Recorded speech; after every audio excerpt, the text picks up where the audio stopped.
اعوذ باللہ السمیع العلیم من الشیطان الرجیم بسم اللہ الرحمن الرحیم۔ بات چل رہی تھی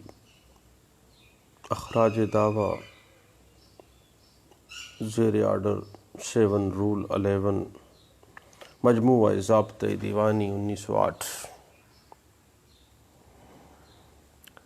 جب بھی کبھی کوئی دعویٰ سول کورٹ میں دائر کیا جاتا ہے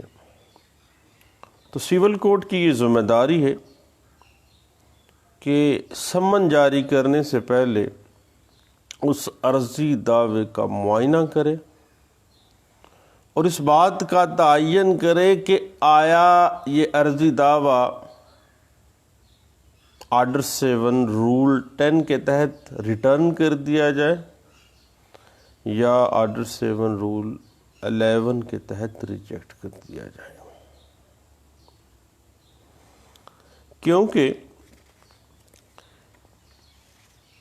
پلیڈنگز کا جو مقصد ہے خواہ وہ دعوے کے اندر ہے یا حتیٰ کہ ریٹن سٹیٹمنٹ میں بھی ہے، جو وہ بھی معروضات میں ہی آتی ہے، پلینٹ یا ریٹن سٹیٹمنٹ کا جو مقصد ہے وہ پارٹیز کو ایک دوسرے کے موقف سے آگاہی حاصل کرنا ہوتا ہے۔ لیکن صاحب، جب بھی ایک سول سوٹ انسٹیٹیوٹ کیا جاتا ہے تو عرضی دعویٰ ہمیشہ قانون کے مطابق مرتب کیا جانا چاہیے، ادروائز آرڈر 7 رول 11 آڑے آ جاتا ہے۔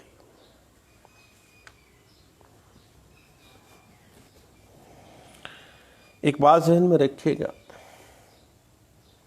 کہ جب ہم آرڈر 7 رول 11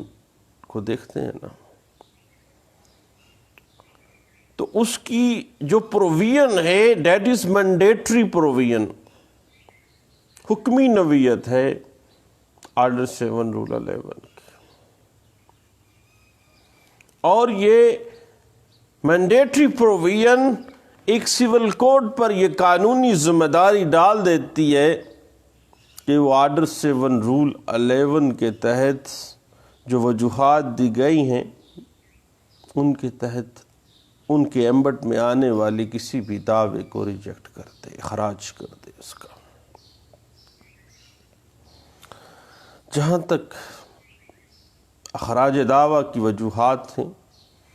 تو آرڈر 7 رول 11 واضح کر دیتا ہے کہ اگر کاز آف ایکشن کا دعوے کے اندر فقدان ہو، جب عرضی دعوے سے کوئی بنائے دعویٰ ظاہر نہ ہو رہی ہے تو پھر ایسے دعوے کو تو خارج کر دینا چاہیے۔ یاد رکھیے گا کہ اگر عرضی دعوے میں بنائے دعویٰ ہی پیدا نہیں ہو رہی ہے، ظاہر ہی نہیں ہو رہی ہے،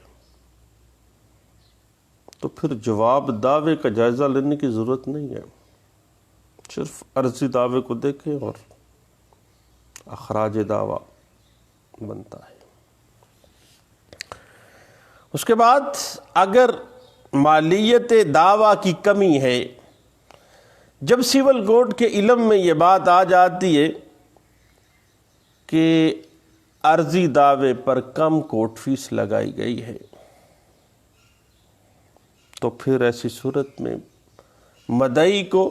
مالیت دعویٰ درست کرنے کے لیے کہا جائے گا کہ کورٹ فیس کی کمی کو پورا کر لو، اور ایسی صورتحال میں اخراج دعویٰ صرف اس صورتحال میں ہوگا جب مقررہ مدت کے اندر مدعی جو ہے وہ مالیت دعویٰ کو درست نہیں کرتا ہے اور کورٹ فیس نہیں لگاتا ہے۔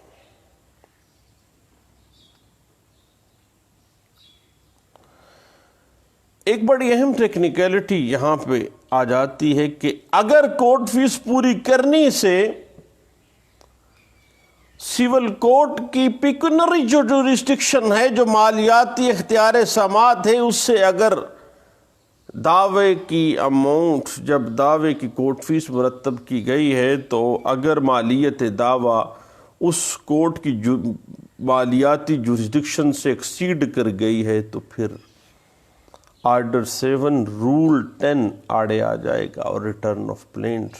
کر دی جائے گی کہ فلاں کورٹ میں بنتا ہے، میں اس عدالت کا یہ کیس نہیں ہے، پھر ریجیکشن آف پلینٹ تو نہیں ہوگی، ریٹرن آف پلینٹ ہوگی۔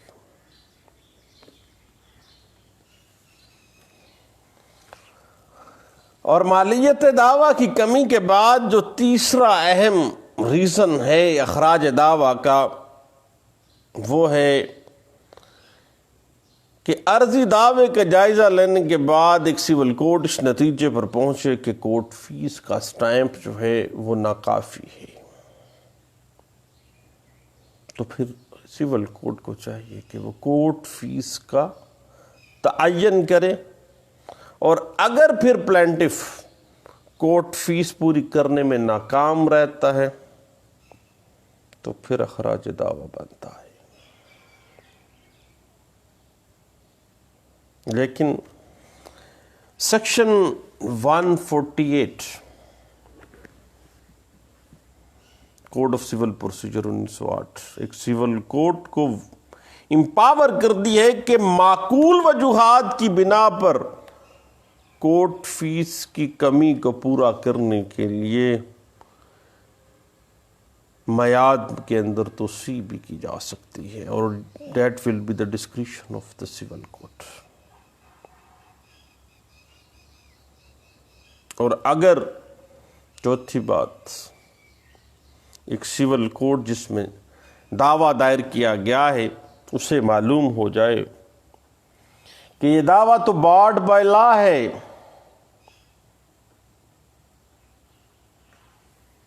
قانون ممنوع السماعت قرار دیتا ہے اس دعوے کو، تو پھر کیا ہوگا؟ اخراج دعویٰ تو بنتا ہے۔ اس کے بعد ایک اہم ٹیکنیکلٹی آ جاتی ہے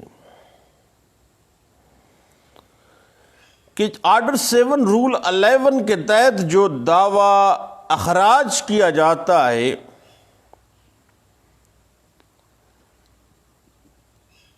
وہ آرڈر جو ہے کیا وہ ڈگری کا درجہ حاصل کر جاتا ہے یا نہیں کرتا ہے۔ صحیح، اس کے لیے ہمیں section 2 sub section 2 code of civil procedure 1908 کی طرف جانا پڑے گا، اور یہ بات واضح ہو جائے گی کہ اخراج دعویٰ کا جو آرڈر ہے وہ ایک ڈگری کا درجہ حاصل کر جاتا ہے۔ اور جب ایک دعوے کو خارج کر دیا گیا ہے اور section 2 sub section 2 code of civil procedure 1908 کے تحت یہ ڈگری کا درجہ حاصل کر گیا ہے تو پھر اپیل لائی کرے گی ایسی صورتحال میں۔ اور جہاں تک یہ ٹیکنیکلٹی ہے کہ جب کوئی حکم، جب کوئی آرڈر اور ڈگری اپیلیبل ہو تو پھر اس آرڈر کے خلاف روین لائی نہیں کرے گی بلکہ اپیل ہی لائی کرے گی۔ روین صرف ایسی صورتحال میں دائر کی جا سکتی ہے جب اپیل دائر نہیں کی جا سکتی، اور بعض اوقات مناسب صورتحال ایسی بھی آ جاتی ہے کہ بعض صورتحال میں عرضی دعوے کی ریجیکشن کے خلاف اگر آپ دیکھتے ہیں کہ کوسچن آف لا کو مس یوز کیا گیا ہے تو پھر نگرانی بھی بعض صورتحال میں لائی کرے گی، ادروائز یہ ڈگری کا درجہ حاصل کر جاتی ہے اور اپیلیبل آرڈر ہے اور اپیل میں ہی جانا پڑے گا۔ اب صحیح بات تھوڑی سی آگے بڑھتی ہے اور بات جا ٹھہرتی ہے کہ سٹیج پر ایک سول کورٹ کو ریجیکشن آف پلینٹ پر غور کیا جانا ہے۔ تو آرڈر 7 رول 11 سی پی سی 1908 کے تحت مرحلہ وہی بنتا ہے ایک سول کورٹ میں اخراج دعوے کا جب عدالت نے اس دعوے کے اندر کوئی شہادت قلمبند نہ کی ہو. خاص طور پر اس کی وجہ یہ ہے کہ قانون اس بات کا فیصلہ کرنے کے لیے عرضی دعوے کے جو معروضات ہیں، عرضی دعوے کے جو مندرجات ہیں، ان پر غور کرنے کی اجازت دیتا ہے کہ کیا کاز آف ایکشن میں ناکامی ہے تو پھر عرضی دعویٰ بنائے دعویٰ میں اگر فقدان ہے تو پھر عرضی دعوے کو خارج کر دیں. آرڈر 7 رول 11 کو آ جائیں گے.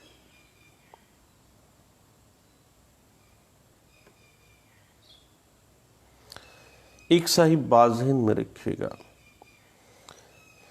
کہ ایک سول کورٹ آرڈر 7 رول 11 سی پی سی 1908 کے تحت ایک عرضی دعوے کے اخراج کی کارروائی کرتے ہوئے ڈیفینڈنٹ پارٹی کی طرف سے جو ریٹن سٹیٹمنٹ ہے اس میں پیش کردہ جو عذرات ہیں ان پر غور نہیں کر سکتی ہے. یہ پلینٹ کی ریجیکشن ہے، اس میں ریٹن سٹیٹمنٹ کا کوئی رول نہیں ہے، کیونکہ کارروائی کے آغاز میں اگر ڈیفینڈنٹ پارٹی اپنے عذرات کو پیش کرتی ہے تو وہ صرف آرگومنٹس ہوتے ہیں، وہ دلائل ہوتے ہیں، اور ریٹن سٹیٹمنٹ میں جو بھی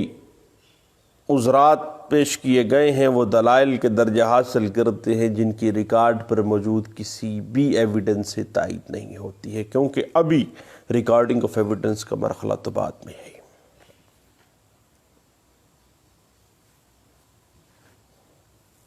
البتہ فرض کر لیں ریٹن سٹیٹمنٹ آ گئی ہے، اب وہ مرحلہ آ گیا ہے جب فریمنگ آف ایشوز کی طرف جانا ہے کورٹ نے، اور اس مرحلے پر پلینٹ کے علاوہ عدالت کے روبرو کوئی ایسا مواد سامنے آ جاتا ہے جس کو مدعی نے پہلے تسلیم کر لیا ہے، تو پھر بات کیا نکلتی ہے کہ دیر از نو کاز آف ایکشن. اور اس بات کو آرڈر 7 رول 11 کے تحت اخراج دعویٰ کے لیے ایک بہترین گراؤنڈ کے طور پہ زیر غور لایا جا سکتا ہے. اب اس سے بیانڈ جا کے عدالت ریکارڈ پر پیش کردہ کسی دوسرے مواد کو زیر غور نہیں لاتی ہے، کیونکہ بنیاد پلینٹ ہے.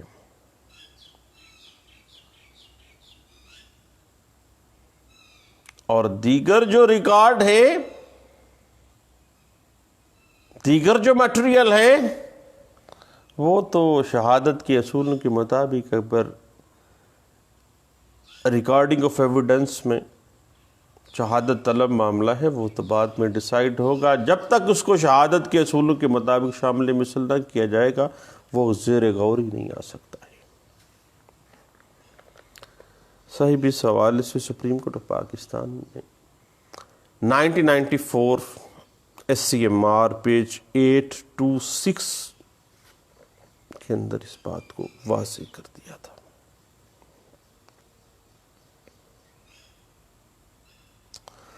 بنیادی طور پر قانون کا منشا یہ رہا ہے کہ جب ایک سول کورٹ کے روبرو دعویٰ دائر کیا جاتا ہے تو سمن جاری کرنے سے پہلے سول کورٹ اس بات کا تعین کرے، عرضی دعوے کی جانچ پڑتال کرے کہ کیا اس کو ریٹرن کر دیا جائے یا اس کو ریجیکٹ کر دیا جائے.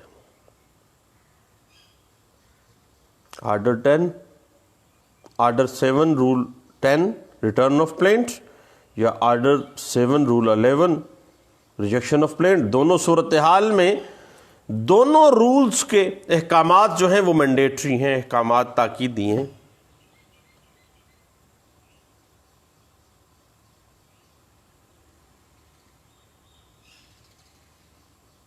اور جب بھی کوئی ایسی گراؤنڈ سامنے آ جاتی ہے جو کہ 7-11 میں فال کر جاتی ہے تو پھر دعویٰ ریٹرن نہیں ہوگا بلکہ ریجیکشن میں جائے گا۔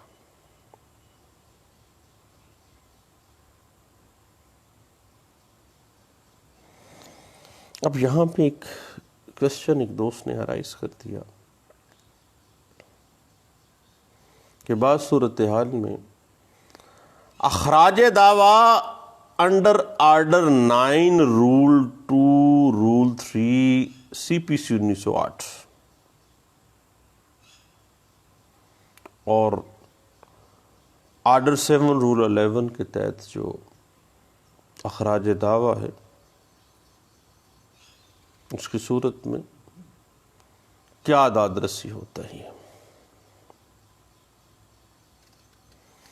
اب صاحب آپ کو پتہ ہے کہ آرڈر 9 رول 2 رول 3 CPC 1908 کے تحت خارج کردہ دعویٰ جات پر صرف آرڈر 9 رول 4 کے احکامات ہی قابل اطلاق ہیں۔ 9-4 کے تحت بحالی میں جانا ہے۔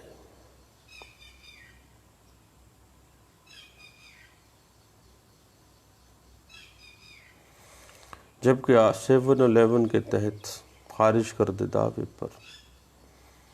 آرڈر 7 رول 13 مجموعہ ضابطۂ دیوانی 1908 کے تحت قانونی چارہ جائی ہوتی ہے۔ اب بات وہیں پہ ٹھہر جاتی ہے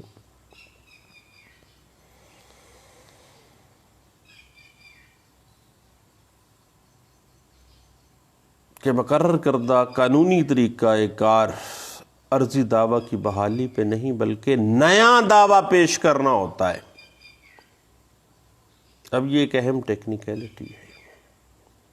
سب سے پہلے ہم آرڈر 9 رول 4 کو دیکھ لیتے ہیں۔ یہ کنفیوژن آ جاتی ہے بعض اوقات ہمارے ذہنوں میں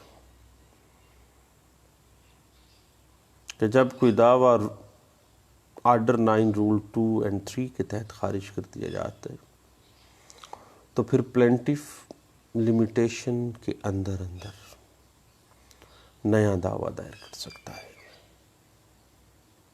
یا اخراج کے آرڈر کی تنسیح کی درخواست دے سکتا ہے۔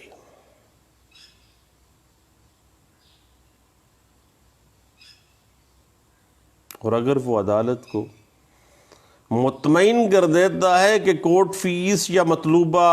جو پوسٹل چارجز ہیں یا جو طلبانے کے چارجز ہیں سمن جاری کرنے سے پہلے مقررہ مدت کے اندر ادا نہیں کیا ہے اور اس کی اگر وہ حاضر نہیں ہو سکا، اس کی عدم حاضری کی وجہ سے وہ خارج ہوا ہے، اس کی کوئی معقول وجوہات ہیں، جو بھی صورتحال ہو، تو پھر آرڈر 9 رول 4 کے تحت ایک سیول کورٹ اس اخراج کے حکم کو منسوخ کر کے کارروائی مقدمے کی تاریخ مقرر کر دیتی ہے۔ اب آرڈر 9 رول 4 کو جب ہم پڑھ لیتے ہیں تو اس بات میں کوئی شک پیچھے نہیں رہ جاتا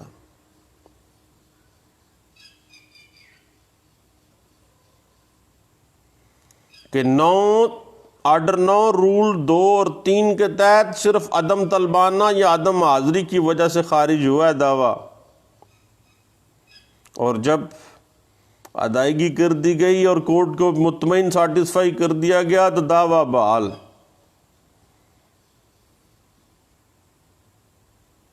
نیا عرضی دعویٰ پیش نہیں کرنا ہے۔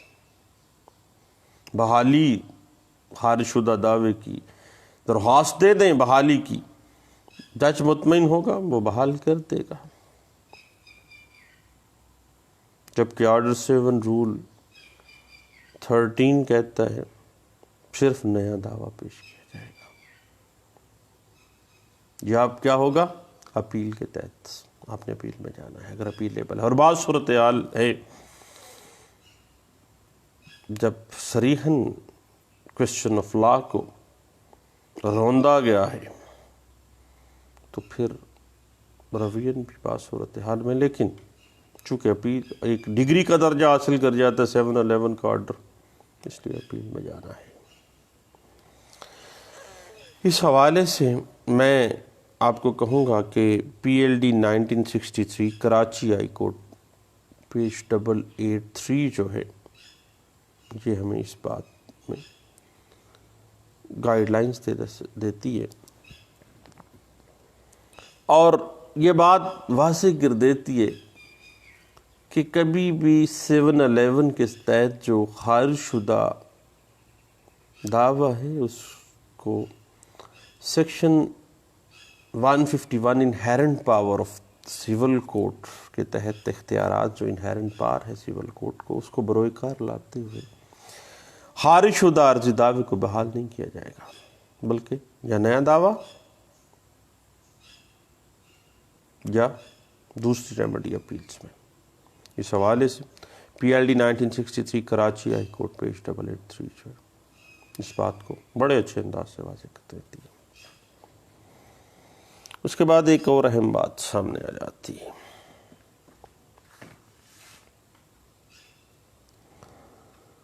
بعض صورتحال میں ہم کیا کرتے رہے ہیں پہلے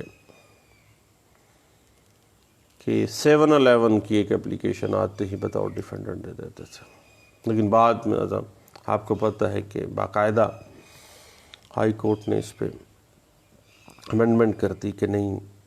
جب بھی آپ نے آرڈر 7 رول 11 کی پلی لینی ہے تو آپ نے ریٹن سٹیٹمنٹ کے اندر ہی اس کی پلی لینی ہے، علیحدہ سے اس کی پروسیڈنگز نہیں ہوگی۔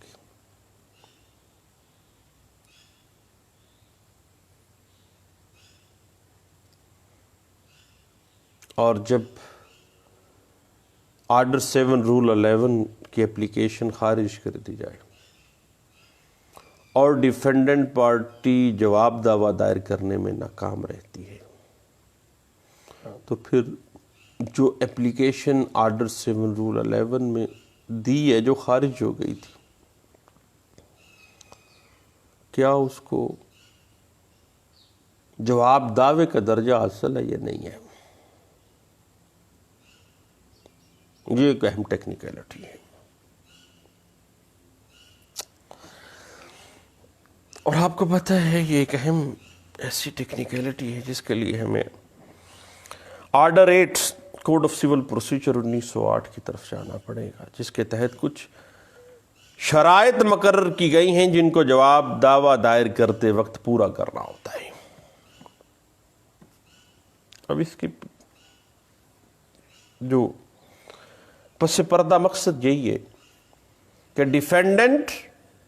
پلینٹف کی طرح منصفانہ طور پر اور واضح الفاظ میں اپنا مقدمہ، اپنا جواب ظاہر کرے، پیش کرے، تاکہ مخالف فریق جو ڈیفینڈنٹ کا ہے پلینٹف کی صورت میں مدعی جس کو کہتے ہیں، تاکہ اس کو پتہ چل جائے کہ کیا موقف ہے ان کا، تاکہ اسی کے مطابق کسی کے موافق ہو یا اس کے مخالف شہادت قلم بند کرنے کے لیے فریمنگ آف ایشوز کے مرحلے کو طے کیا جا سکے اور ایشوز کو فریم کیا جا سکے، تاکہ دعوے کی سماعت جو ہے وہ آسانی سے اور مقررہ وقت میں شروع ہو جائے۔ اب صاحب ایک سول کوڈ کی اس اختیار سے انکار نہیں ہے کہ وہ کسی مسلینیس اپلیکیشن کو بطور جواب دعویٰ خیال کر سکتی ہے یا نہیں کر سکتی، اگر یہ ان اہم امور اور اہم شرائط جو کہ امور قانون یا امور واقعات ہیں ان کو پیش کر دیا جاتا ہے اور وضاحت کر دی گئی اس آرڈر 7 رول 11 کے اپلیکیشن میں ان تمام واقعاتی حقائق کی اور ان قانونی حقائق کی جن کو ایشوز میں تبدیل کیا جا سکتا ہے، تنقیحات میں تبدیل کیا جا سکتا ہے، تو پھر درخواست آرڈر 7 رول 11 جو ہے خراج دعویٰ کے لیے، اگر وہ تمام شرائط کو پورا کر رہی ہے تو اس کو بھی جواب دعویٰ تصور کیا جا سکتا ہے۔ اس حوالے سے 2007 CLC پیج 401 جو ہے اس معاملے کو بڑے اچھے انداز سے واضح کر دیتی ہے۔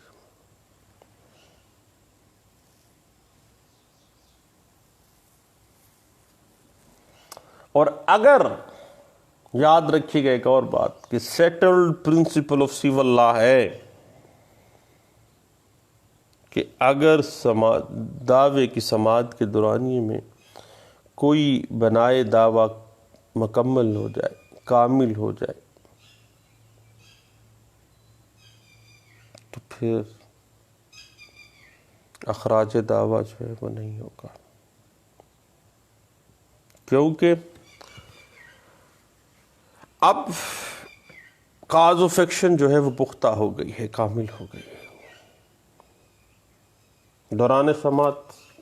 واضح ہو گئی ہے بات کہ واقعی ایک اس مدعی کو کاز آف ایکشن تو حاصل تھی، اب دعویٰ خارج نہیں ہوگا بلکہ مینٹینیبل ہو جائے گا۔ اس حوالے سے 2003 YLR پیج 3339 جو ہے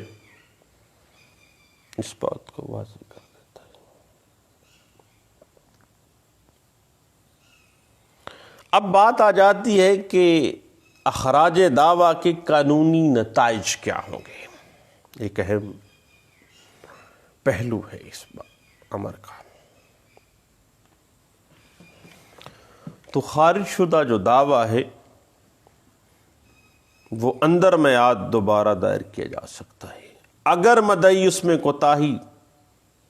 یا اس گراؤنڈ کو جس کی بنا پہ خراج دعویٰ ہوا ہے اس کو دور کر دیتا ہے،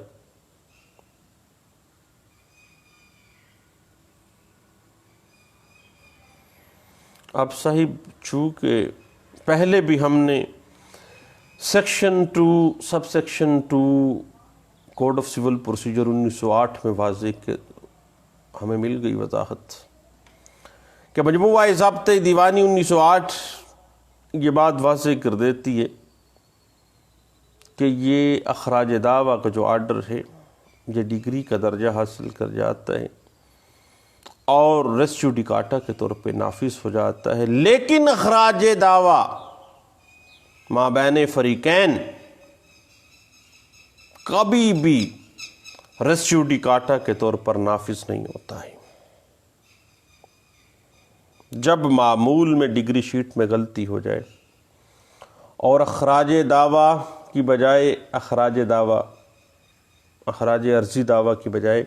اخراج دعویٰ کے الفاظ لکھے جائیں تو یہ عدالت کا اپنا عمل ہے اور نہ ہی یہ کسی فریق کے اوپر مخالفانہ طور پر اثر انداز ہوتا ہے اور نہ ہی یہ کسی کے لیے نافذ مند ہوتا ہے۔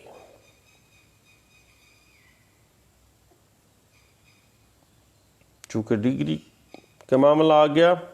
اپیلز میں، بعض صورتحال میں ریویژن میں، اور بعض اگر آپ کورٹ فیس کا معاملہ ہے تو آرڈر 7 رول 13 نیا دعویٰ بھی پیش کیا جا سکتا ہے۔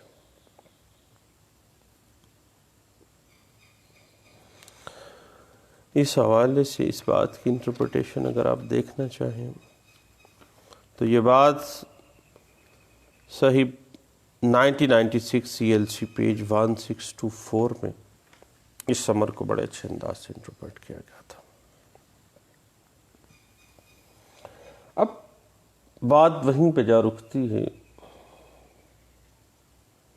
کہ اگر کاز آف ایکشن حاصل نہیں ہے تو پھر اس حوالے سے 2017 YLR پیج 1525 اور 2015 CLC پیج 1564 C جو ہے وہ اس بات کو انٹرپریٹ کر دیتی ہے، اور ایک سول کورٹ جب دیکھ لے گی کہ دعویٰ گراؤنڈس میں فائل کر جاتا ہے تو سو موٹو اپنے آپ بھی وہ خراج دعویٰ کر سکتی ہے. اور یہ بات 2018 MLD پیج 1099 انٹرپریٹ کر دیتی ہے. اب بات جا رکی ہے کہ کس مرحلے پر خراج عرضی دعویٰ ہونا چاہیے. اب قانون تو یہ بات واضح کر رہا ہے کہ عرضی دعویٰ ڈیفینڈنٹ کو سمن جاری کرنے سے پہلے یا بعد میں کسی بھی وقت جب گراؤنڈ سامنے آ گئے یا عدالت اپیل یا عدالت نگرانی بھی سماعت کے دورانیے میں عرضی دعوے کو خارج کر سکتی ہے. اب اس اسپیسیفک نوشن کو، اس اسپیسیفک سٹانس کو 2016 MLD پیج 52 میں بھی انٹرپریٹ کیا گیا. لیکن صاحب ایک اہم بات ہے کہ جب پارٹیز کے درمیان ایشو فریم ہو گئے ہیں، پارٹیز کے درمیان کانفلکٹ سامنے آ جاتا ہے، تو پھر وہ فریمنگ آف ایشو شہادت طلب معاملہ ہے. تو پھر اخراج عرضی دعویٰ نہیں ہونا چاہیے، بلکہ اب یہ فیصلہ کہ کیا دعویٰ خارج ہوگا یا نہیں، یا مسترد ہوگا یا نہیں، جو کچھ بھی ہونا ہے، اب اس کا فیصلہ تو پھر چونکہ شہادت طلب معاملات ہیں تو شہادت کے اوپر ہی ہوگا. اس حوالے سے 2011 CLJ پیج 329 اور 2018 MLD پیج 918 اس بات کو انٹرپریٹ کر دیتی ہے. اب صاحب عرضی دعوے کا خراج جو ہے انڈر آرڈر 7 رول 11 1908 جو ہے یہ ایک لمبا سا معاملہ ہے. کیوں نہ ایک ہی نشست پہ بیٹھے بیٹھے تھک گئے، اگلی نشست میں انشاءاللہ اس کے جو دوسرے اہم معاملات ہیں اس کو ہم اس کے مختلف پہلوؤں کو دیکھتے ہیں. دعاؤں میں یاد رکھیے گا. دوبارہ ملتے ہیں. اللہ حافظ.